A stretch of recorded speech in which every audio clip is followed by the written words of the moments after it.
Alright, welcome back to another video. So I haven't done a comic review in a minute. Actually, well, I just did the Power Rangers review, but I haven't posted anything in a little bit. And so today I basically wanted to do a review on Irredeemable. You can see here. This book is by Mark Waid and features art from various artists you can see here. Now, this book is in a few different versions here. I have the omnibus version, which is probably the most un-omnibus thing in the world. It's not a hardcover. There's no dust jacket. It's just a paperback omnibus here, which I hate when they do this aside. I just hate like the boys, they call those omnibus volumes. They're not, those are just trades. But anyways, back to the actual story here. So I've heard a lot of people goat this book. Greatest of all time. It's the best superhero storyline. It's better than Watchmen. It's better than any Batman stuff. It's better than anything that Marvel's put out in years. It's the best comic book I've heard from this story. I read it and I have some interesting thoughts on the book. I don't think it's the greatest book of all time, and I don't think it's near that at all. I don't really understand or see the GOAT status of this book. I like the book. I will say I like the book. I think it's a good book. And then also here you guys can see I have Irredeemable here, which is I think like a soft sequel. It features same universe, same characters, but I believe this one's more focused on a villain, Max Damage, that's featured in this book. Now Irredeemable here, I guess we'll just start kind of talking about. I'm trying to keep it a little bit spoiler free. I might get into some spoilers towards the end though, but I'm gonna try to at least keep it free for now. So it's a pretty standard storyline here. You have the character of Plutonian here. You can see for the most part he's basically this universe's Superman, essentially. His powers work a little differently than Superman, which they explain a little bit later on in the story. I'm not gonna get super deep into his powers yet, like until the spoiler section of the video. But basically, he's Superman pretty much, and he basically just breaks bad. Pretty much, he just goes full Walter White and just starts murdering millions of people. I mean, they show that he is destroying continents. He's Superman. He has the power to just laser beam a whole country, really. And there's not that many heroes or villains that are close to his level. And so the story kind of starts in a weird thing. It does a lot of flashbacks here, which I wasn't really a super huge fan of, but basically it starts where he's already broken bad. He's already murdered a large portion of the country, a large portion of the earth, and a large portion of heroes he's already taken out. And then it just gives flashbacks in between that of kind of things he's done, some of the crimes he's committed against the world and such. And then while it's doing that, it gives us more backstory on our group of heroes, which they're kind of like an X-Men thing almost, where you can see here there's a group of them and there's a few different ones that have good powers. A few of them, they don't even really explain their powers in a lot of sections, which I thought was kind of annoying. This guy is like basically Hawkman, but they don't really, like, they just explain that he lives forever and he hasn't died yet, so that's cool. But the characters, the heroes themselves, I didn't find too interesting. You have this guy who's, I don't know his name. Their names are really forgettable, but his powers I think is electricity. And then you have these two twins here, which is a pretty cool storyline. Actually, I did kind of like the thing that they did with the twins there. I'll get into that in the spoiler section, but essentially you have a team that is trying to take him down throughout the book, and then throughout the book they're given backstory and development on the team. So you know nothing about who these people are when you first start the book, and then as you continue you find out that one of them was a love interest, one of them loved him, and then you find out that some of them, or mostly all of them, really liked him when he was a good guy. And you know, basically they're like an X-Men Justice League kind of team. But either way, so that's kind of how the story starts, and then it unfolds and you start getting a little bit more crazy. You have some interdimensional stuff here towards the end, which I'll maybe try to show without being super spoilery. But you have some kind of, let's see here if I can show it. Yeah, you have like some interdimensional stuff here towards the end that I actually thought was really cool. I liked the cosmic stuff that they tried to do for this book. I liked it a lot more than just the standard Earth stuff that they were doing. But yeah, so generally I would say I guess we'll start with positives, negatives, and then we'll go into spoilers at the end. Positives, I like the art. The art's really good. It's clean. It doesn't stand out as like amazing, but it's good. It's good art for all these different characters with all these different color palettes on them. It's good. The book is fairly mute in its tone. There's some bright colors here and there, but generally you're getting more of a muted palette here. Not anything super dark, but there's not too many bright colors here. But it's fine. I thought the art fit the book, and I thought the art was great. Next thing I liked about the book was generally it has a pretty good pacing. The pacing of the story, like I said, there's a whole group of heroes that it kind of focuses on. So you can see here, this one's kind of focused on the guy with the wings, his backstory, and then generally they move on between, and this is some girl that has basically this power to tell stories, and then she can summon ghosts basically, or demons from those stories, which is kind of cool. You can see here. So generally most of every character gets at least a few pages to shine and kind of their backstory and who they are, which I thought was great. I like that. I think a lot of one-off singular stories like this that don't really have any extra tie-in other than Incorruptible, which I haven't read this, so I can't speak on that yet. But books that are just kind of its own story here in its own universe, I do like when they do development, and I think it's always really cool when they you know, don't ignore a character, which can be kind of a problem with certain books that are just one-offs or spin-offs or one-shots or whatever, where they just don't explain everything. They don't have either the time or the pages, really, which is same thing, but you get what I'm saying. So yeah, the art was cool. The pacing I thought was actually really good. It's one of those books that it's just good. It's just a good book. It's a cool book. The concept is really cool. It's a little different than like Injustice, for example, where it's a different timeline. This story, it's their universe's Plutonian. It's not a different offshoot Plutonian, or it's Earth 1 essentially. Plutonian just goes nuts, and I like that idea. I kind of hate when it's a different timeline and it just kind of feels a little, maybe not sloppy, but it just feels a little just like it doesn't really matter that much. So in this one, I actually feel like there were pretty decent stakes to it. Now, that's kind of all I really have to say about the good stuff. It's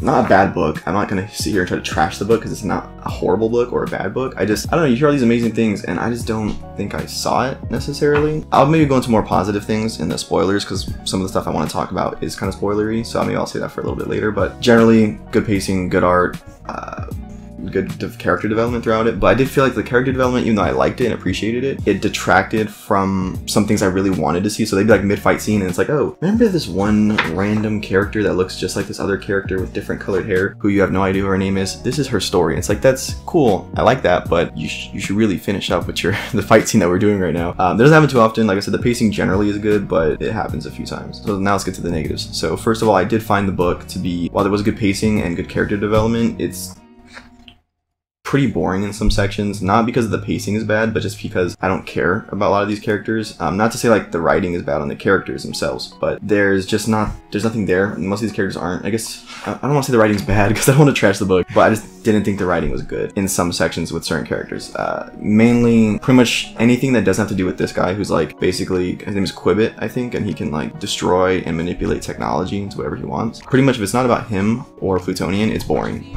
For me at least, I just found it to be kind of not interesting. I did think the max damage stuff that was kind of like a backdoor pilot for this book, I think, was generally pretty good, but I just didn't think that all of this was too interesting. The fight scenes are great. The fight scenes are actually really good. But like this character here, I forget what his name is. They think he's one of the twins and then he changes his name to the Savior. He's really cool. His powers are sick. But the thing is, they don't really explain what his powers is. He just has energy, I think. So that's cool, but there's really no gauge for power levels in this book at all, just because you don't understand, like, okay, so he can fight Plutonian, okay, but I thought Plutonian was like god level, so he's god level now. But then there's another character that comes on later on that is supposed to be able to defeat him even more, and I don't know, they don't really do a good job of explaining power levels. That's something I like about a lot of the Marvel and DC and the stuff that has bigger expanded worlds, is because you know Spider-Man cannot fade Black Panther, you know? Well, obviously depending which versions, but generally Black Panther, the suit, the technology, Spider-Man doesn't really have that in the comic books. Not talking about MCU, but just comic books. You can pretty much assume that Spider-Man's not invincible. His suit doesn't protect him from bullets or like that, or from Black Panther just stabbing him with his claw. I'm not saying that would happen, I'm just saying generally you can kind of gauge power levels in bigger universe stories. This one's a little bit harder because we don't know who the Savior is. We don't know his backstory. They give us backstory and they give us an explanation on where his powers kind of come from and what they are, but it's kind of like an X-Men thing, like he just has them. This is some of the cosmic stuff I was talking about. I actually skipped to a spoiler here, but let me see if I can not get there. Anyways, I don't love the book. I think it's cool. I think it's a good book. Is it a must out or must go out and get book? No, I don't think so. Is it a book that I recommend people read? Yeah, I think it's a good book. I think it has a lot going for it. I can kind of see why some people would go with this story, just because it's very itself, kind of. It doesn't do or try to do a lot of the things that Marvel and DC does, but it does its own thing and then tries to manipulate some of the Marvel DC stuff. I don't know, it's weird. I just didn't love the book. I would probably give this book, I'd probably give it like a 6 out of 10. 6 out of 10. 5 being average, 6 being above average. It's an above average book. It's not a 7, which is like, in my opinion, like great, you know, really great. And then 8's like awesome, super good. 9, almost a masterpiece. Right there, and then 10 masterpiece. I'd probably give it a 6.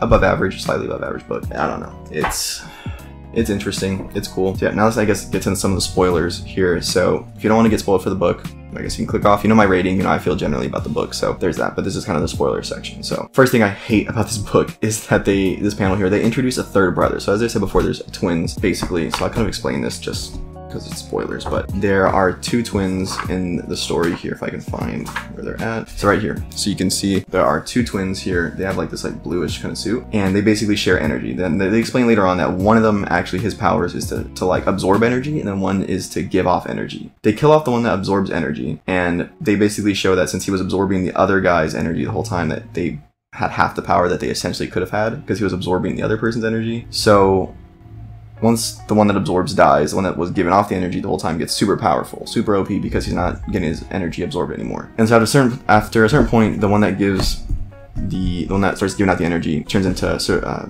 Savior. And he's basically trying to be like Plutonian, but a better version, kind of. But you can definitely tell he's kind of an asshole and kind of a dictator in the same way, and he has a lot of the same issues that Plutonian had, but whatever. They don't even explain what his red eye means. Is he like Cyclops or something? I don't know. But basically they're like, we need to find someone that can defeat him, because we defeated Plutonian, but we now have this bigger issue where the guy that defeated Plutonian, Savior, Survivor, whatever his name is, he's just as bad. So we need someone that can defeat him. And so like, okay, he has a third brother, secretly, this random guy who's like some sort of like priest or something, and he's the third brother who's just as powerful. And it's just like, bro, the book's almost over, and now you're introducing a whole another character here that doesn't essentially change the book, but it's like, that's a pretty big part of the book that should have been. I mean, I get it, it's a cool like plot twist, like, oh, there's a third, you know, Summer's brother kind of thing, but it just turns very, I don't know, it kind of ruins his storyline, at least, because I thought he was really cool at first, this idea that he's sharing his powers with his brother, but they get sucked away from him, and that's kind of how they're able to, you know, share powers. But then now there's a third brother, and it's like, is there a fourth one now? You know, where do these powers even come? They don't explain that, and I try to kind of do like a disbelief thing, and it's like, you know, it is what it is, but it's just so hard to ignore some of the weird storytelling choices in this book. Now, the one thing I will say I loved about this book, and I couldn't really talk about it before because it was kind of a spoiler, but let me see if I can find the page here. They do a really, really cool concept where it's kind of like Batman and the Joker, where Plutonian has an evil villain, not Max Damage, that's a different villain that he has, but he has another villain. Modius, that's his name, Modius. So this is kind of the panel here. So Modius is like this like energy being, kind of like Ultron thing, where he can warp in between machines and realities and people kind of thing. They don't really explain, is he a human that has like spiritual, they don't explain, who cares, whatever. Basically, it's the idea of Batman and the Joker, where Batman needs the Joker in a, you know, to an extent, and then the Joker needs Batman to exist. They kind of have this coexistence where Batman doesn't really want to kill the Joker, but then the Joker doesn't really want to kill Batman. So it's this weird thing, and Modius is basically like, I can't live without you because I need you. It's almost a love thing. And then he kind of explains his thought process on that he loves Plutonian. He doesn't hate him, he loves him. He gets jealous when Plutonian is fighting other villains and that sort of thing, which is, I thought, the best part about this book. I thought that was the most interesting part about this book, and it's not the main part about the book. It's only really when Modius is in this when that comes up, and it's just annoying, and I really wish they would have dove into that more. You can see here kind of more Modius stuff here. They also do like some weird like thing where they hint at like a Plutonian woman, Mrs. Plutonian or something. Like they hint at all these cool things, and I'm like, whoa. So Modius killed her because he was jealous of her. That makes sense, but then it's like, you completely just tease me with a great story, and I don't have it anymore. I'm probably nitpicking here. I don't hate the book. I just wasn't thrown, you know, super in love with it. But I loved Modius' character. I thought his ideology and thought process was super cool. That was the best part of the book for me, was the Modius love-hate relationship with Plutonian. Like, they love each other, but they hate each other, and they never really explain that. Now, the one thing I absolutely hate and despise about this book with all of my body is the ending. The ending is the most BS ending in the world. Basically, so the ending I hated so much. I don't understand it. I don't get it. Basically Plutonian dies at the end by like carrying some energy ball thing. It's irrelevant. And I guess Plutonian's like consciousness or his ideology or something carries on still, because it ends with like some kid drawing like a superhero costume. So I don't know what that means. So did their world end? Did their world stop existing? What? They don't explain. And the ending really bummed me out, because I was on board for the story. Like I said, I didn't hate it. I was on board for it, but I just didn't love it. And I'm sure there's people out there that love the ending. They got a lot from the story, and I'm really glad that there's people that probably got something out of this book. I just didn't. I did not find it that good. Above average book, like I said. Great art, cool story, cool concept, decent pacing, but it's nothing more than just a pretty good book to me. So I don't know, I guess I was disappointed. Maybe I came with high expectations for this one. I heard so many good things about it. You can see the Grant Morrison quote here. Irredeemable, brilliant, hard-edged, progressive superhero comics. No, I completely disagree with that. I don't know. I thought this does a lot of stuff that The Boys does, that I think The Boys does better. This does a lot of stuff that Invincible does, that I think Invincible does better. This does a lot of stuff that like, even things like Planetary and Preacher kind of try to do, that I think those do better. So, I don't know, it has all these cool ideas from different books and different series put in here, and it just kind of does nothing with it, or it does a little bit but not enough to make it its own. So pretty frustrated with this read here, just because I want to like it, I want to love it, but I just don't. So 6 out of 10 on Irredeemable. Now I do want to read Incorruptible, not because I want to hate on this series or hate on Mark Waid. I don't hate Mark Waid. I think he's a good writer. I don't have too much experience with his writing, but from what I've read, I did like it a lot. Now, this is a little bit of a different art style, and it's a little bit of a different storyline. It's centered on Max Damage, like I said. Plutonian's in the book for little sections, but I actually liked Max Damage's character in Irredeemable. That was really cool. The concept that he's basically like, from what I understand, he's like Punisher. He doesn't really have any powers. He's just really strong, but then that also doesn't make any sense because he's able to defeat Plutonian in a few different scenes. But from what I know, and from what Irredeemable showed, he's just a guy. He doesn't really have any powers, I don't think. So maybe, I don't know, maybe I'm completely wrong, but in the Irredeemable, they didn't really show he had powers, but he could definitely have powers. Either way, didn't love it. But I'm excited to read this book at some point, and I'll get into this and show you guys this book off. So hopefully you guys enjoyed the video, and I will be back doing more reviews soon, more comic hauls, that sort of thing. I'm gonna try to do maybe some more movie, TV show stuff as well. I kind of don't want to just do comics on this channel. I want to branch off. I love movies, I love TV shows. I want to do a lot more than that. So yeah, but hope you guys enjoyed the video, and I'm out. Peace.